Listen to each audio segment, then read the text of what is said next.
Shalom, shalom, Église de Jésus-Christ. Soyez bénis dans le nom de Jésus-Christ de Nazareth. La servante Liliane Lorette qui vous partage donc un message qui a pour titre « Le compromis peut lier un chrétien à la servitude ». Nous allons donc prendre notre Bible dans le livre de Matthieu, chapitre 26, versets 21 et 25. Merci Saint-Esprit de Dieu de prendre le plein contrôle, de me donner une pleine assurance. Alléluia.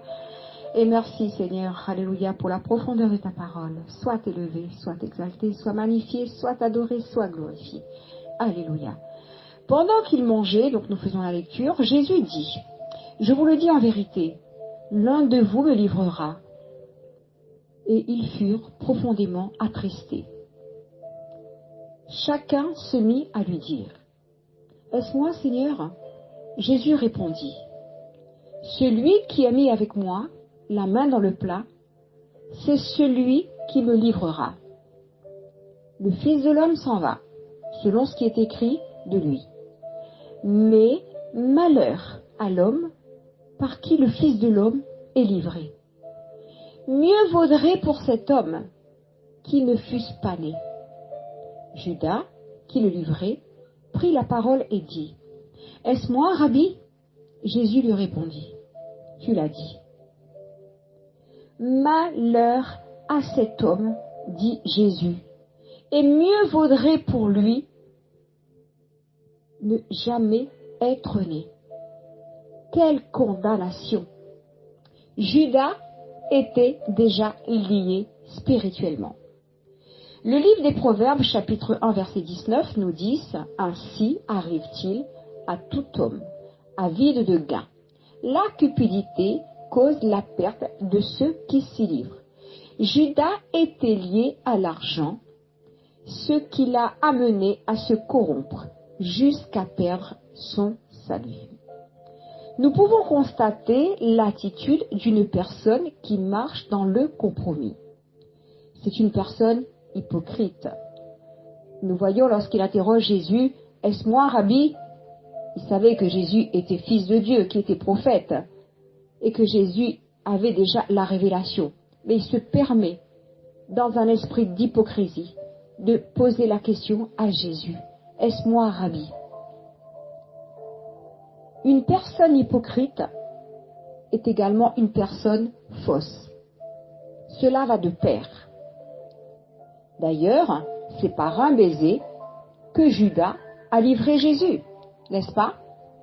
Nous voyons combien son hypocrisie est grande, combien il était fourbe, combien il était faux. Nous connaissons aussi les épreuves qu'ont rencontrées les fils de la captivité au moment de la reconstruction du temple, donc dans le livre d'Esdras, chapitre 4, versets 1 à 5, et que leurs ennemis gagnèrent à prix d'argent des conseillers pour faire échouer leur entreprise. Souvent, l'argent amène le compromis. Dans bien des situations liées à l'argent, il y a le compromis. Nous allons prendre l'histoire de Géasi, donc qui était le serviteur du prophète Élisée, dans le livre de 2 Rois 5, 27, donc c'est un autre exemple. Il est tombé dans la compromission pour de l'argent et des vêtements. À l'insu de son maître, il a rattrapé Naaman après que celui-ci fut guéri, pour lui réclamer de l'argent et des vêtements.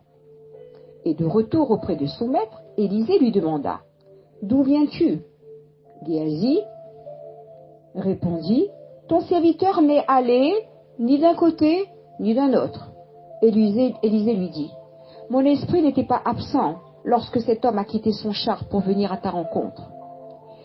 Est-ce que c'est le temps de prendre de l'argent et de prendre des vêtements, puis des oliviers, des vignes, des brebis, des bœufs, des serviteurs et des servantes?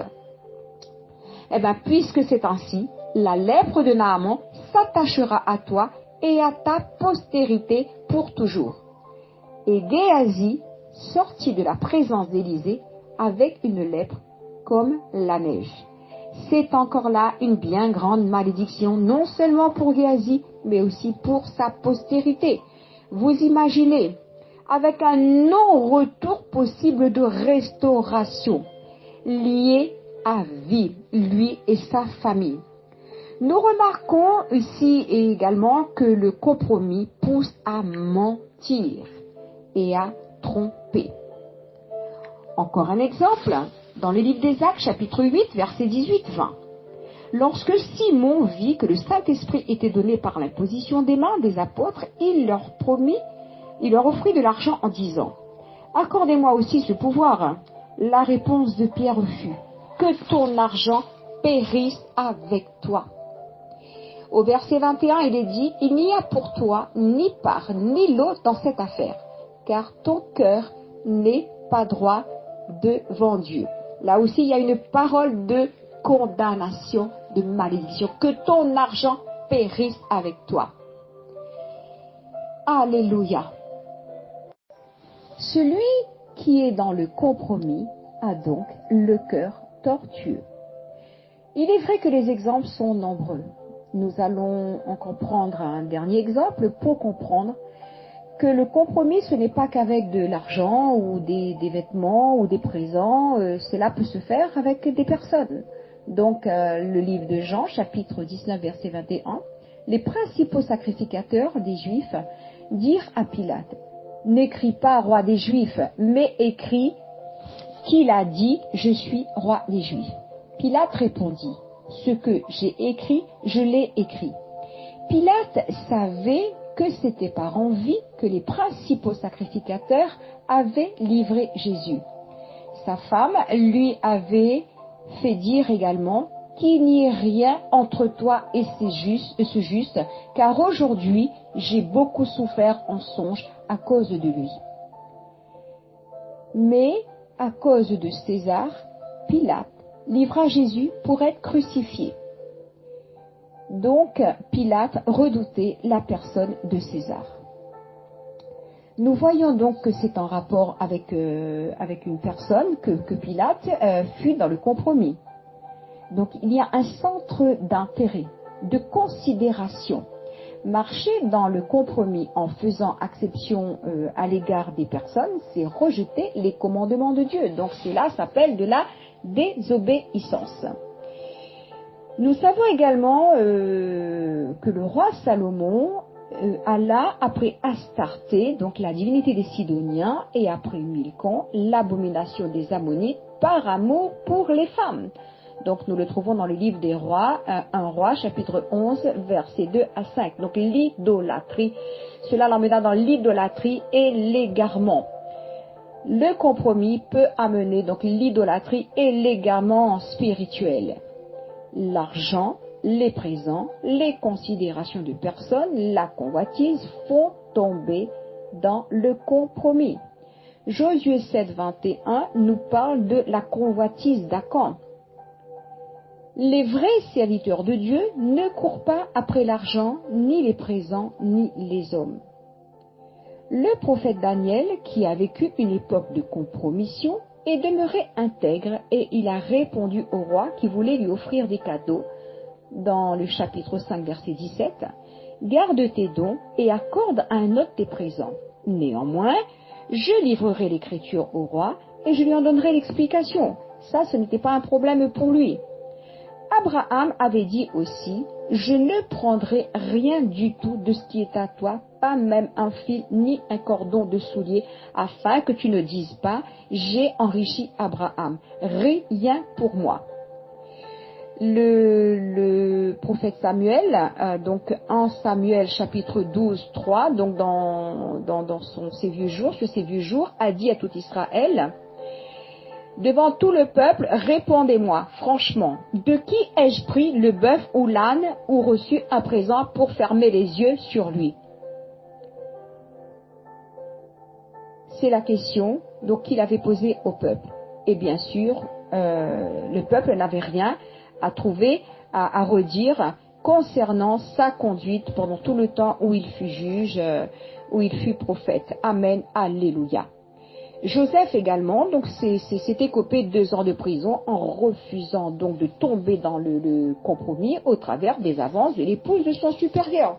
Donc nous voyons que le véritable serviteur de Dieu, la véritable servante de Dieu, elle va éviter tout compromis, quel qu'en soit le prix, même si c'est au prix de sa vie. Nous l'avons vu pour Daniel, nous l'avons vu donc là pour Joseph. Amen, alléluia. Donc le compromis vraiment a des conséquences. Car sachez bien qu'aucun impudique, ni impur, ni cupide, c'est-à-dire idolâtre, n'a d'héritage dans le royaume de Christ et de Dieu. Éphésiens 5:5. Pour les lâches, les incrédules, les abominables, les meurtriers, les impudiques, les enchanteurs, les idolâtres et tous les menteurs, leur part sera dans l'étang ardent de feu et de soufre, ce qui est la seconde mort. Apocalypse 21:8. Et que sert-il à un homme de gagner le monde s'il perd son âme? Bien-aimée Église de Jésus-Christ, faisons attention. Nous savons que notre Maître est à la porte, lui qui nous demande une robe sans tache, sans pli, sans ride. Lui qui nous demande, qui vient chercher, enlever une église pure, une église sainte. D'après ce que nous venons de lire, nous voyons donc les menteurs, les idolâtres, les cupides, les hypocrites.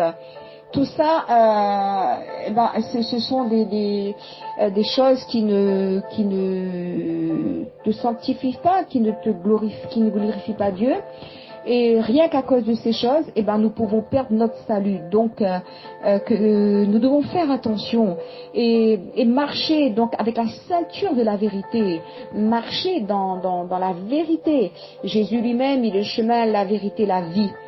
Alors, refusez tout compromis, soyez intègre, recherchez donc l'intégrité, recherchez la droiture, recherchez la justice de Dieu.